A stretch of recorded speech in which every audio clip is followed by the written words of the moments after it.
ایک دم ڈر کر عامر پیپل کے درخت کے پیچھے چھپ گیا اور دیکھنے لگا۔ تھوڑی ہی دیر میں اسے ایک آدمی نظر آیا جو بہت لمحیم شہیم تھا اور اس نے پگڑی پہنی ہوئی تھی۔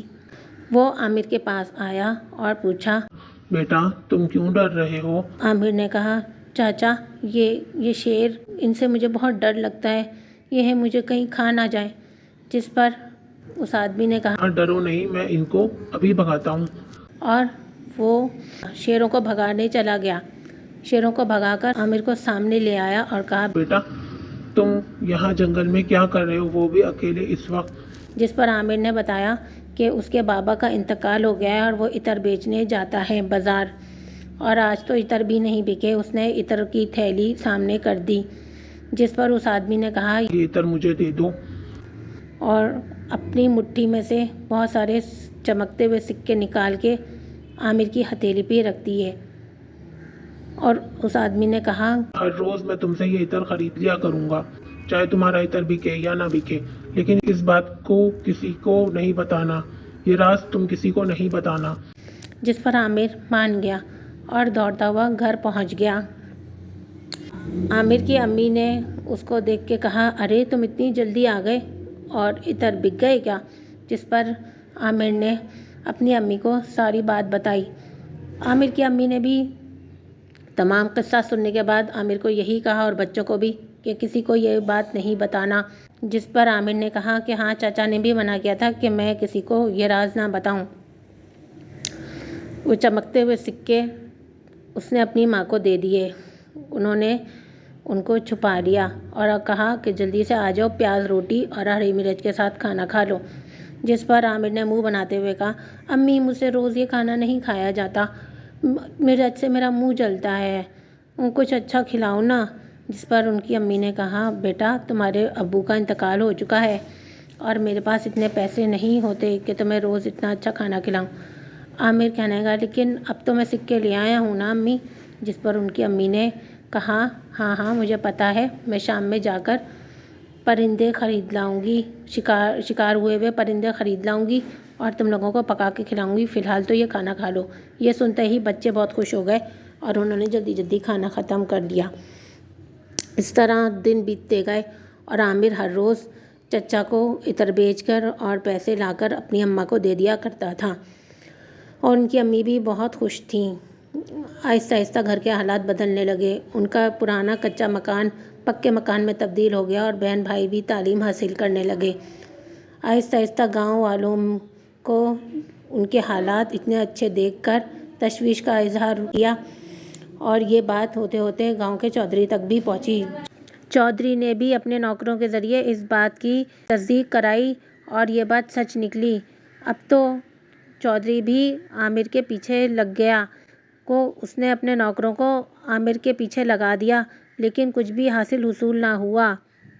پھر وہ اپنے گاؤں کے ایک کالے جادو کرنے والے تانترک کے پاس گیا اور اس نے تمام بات بتائی، جس پر اس تانترک نے کہا، یہ ضرور کوئی اور معاملہ ہے، اب ہمیں چوکی لگانی پڑے گی جنگل میں جا کر، تبھی اس راز کا معلوم چلے گا۔ دوستوں، چوکی اس چیز کو کہتے ہیں جو عامل اور جادوگر لگاتے ہیں اپنے منتر جنتر کے ذریعے، اور اس سے جنوں کو اور بدروحوں کو قید کر لیتے ہیں جنتر منتر کر کے۔ بہرحال وہ گاؤں سے نکل کر جنگل میں پہنچے اور 3 دن تک چوکی لگائی۔ آگ برسی چاروں طرف سے، لیکن کوئی بھی فائدہ نہ ہوا۔ تو تانترک نے بھی ہاتھ اٹھا لیے۔ اس نے کہا، یہ کچھ اور ہی معاملہ لگتا ہے چودھری صاحب، میں نے تو ہر طرح کا جنتر منتر پڑھ لیا لیکن کوئی اثر نہ ہوا۔ جس پر چودھری بھی ہاتھ ملنے لگا۔ پھر اس نے ایک دن عامر کو نوکروں کے ذریعے اپنے گھر بلوایا اور پیار محبت سے باتوں ہی باتوں میں تمام راز نکلوا لیا۔ عامر ابھی بچہ تھا، چھوٹا اور ناسمجھ تھا۔ اس نے باتوں ہی باتوں میں تمام اصل واقعہ چودھری کو بتا دیا۔ اس واقعے کے بعد سے عامر کئی دفعہ جنگل گیا اور وہاں کافی دیر رکا بھی، لیکن کوئی بھی سامنے نہ آیا۔ وہ چچا چچا کی آوازیں لگاتا لیکن کوئی بھی سامنے نہ آتا اور عامر مایوس ہو کے گھر آ جاتا۔ عامر کی امی نے عامر سے پوچھا، بیٹا آج کل چچا نہیں مل رہے کیا؟ جس پر عامر نے کہا، نہیں امی، کافی دن ہو گئے، میں روز ان کو جنگل میں آوازیں دیتا ہوں لیکن کوئی بھی جواب نہیں ملتا۔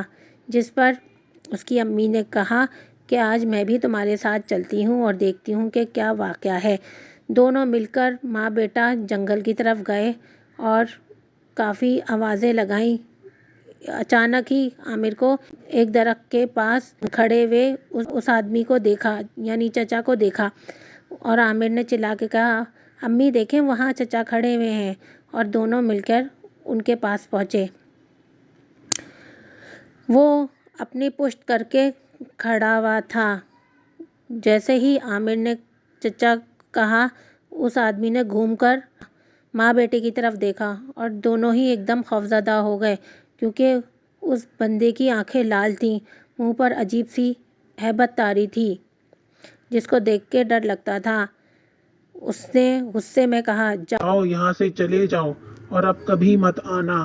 جس پر عامر نے کہا، ہم سے غلطی ہو گئی چچا، ہمیں معاف کر دیں، آئندہ ایسا نہیں ہوگا۔ جس پر جن نے کہا، نہیں، اب ایسا کچھ نہیں ہو سکتا، تم نے ہمارا تمام راز بتا دیا ہے اور اب ہمیں اس جنگل سے دربدر ہونا پڑا ہے۔ ہم تمام برادری کے ساتھ یہاں سے کہیں اور ہجرت کر گئے ہیں اور یہ سب تمہاری وجہ سے ہوا ہے۔ شکر کرو کہ ہم نے تمہیں مار کے یہاں نہیں ڈال دیا، اور اس کی وجہ بھی یہی تھی کہ تمہارے باپ کو میرے بیٹے نے شرارت میں پنجہ مار دیا تھا جب وہ شیر کی شکل میں تھا۔ اسی وجہ سے ہم نے تم پر یتیم سمجھ کر مہربانی کری اور ابھی بھی تمہیں اسی وجہ سے معاف کر رہے ہیں۔ جاؤ اپنے گھر جاؤ۔ اس کی امی گڑ گڑانے لگیں اور کہنے لگیں، چچا ہمارے معاش کا بہت مسئلہ ہے، معاش کی تنگی ہے ہمیں، ہم کیا کریں گے؟ جس پر اس جن نے غصے میں کہا، جاؤ چلے جاؤ، اس کا بھی انتظام کر دیا گیا ہے اور اب کبھی اپنی شکل مت دکھانا۔ جس پر دونوں ماں بیٹا جلدی سے جنگل پار کر کے اپنے گھر پہنچ گئے۔ کچھ دن میں ہی اس بات کی بھی تصدیق ہو گئی کہ جو جن نے کہا تھا وہ بالکل صحیح نکلا۔ کمار کی طبیعت اچانک دکان پہ خراب ہو گئی اور وہ چل بسا، اور اس نے اپنی دکان جو تھی وہ عامر کے نام کر دی تھی۔ اب عامر اس دکان پر بیٹھ کر عطر بیچا کرتا تھا اور اس کے حالات بھی بدل چکے تھے۔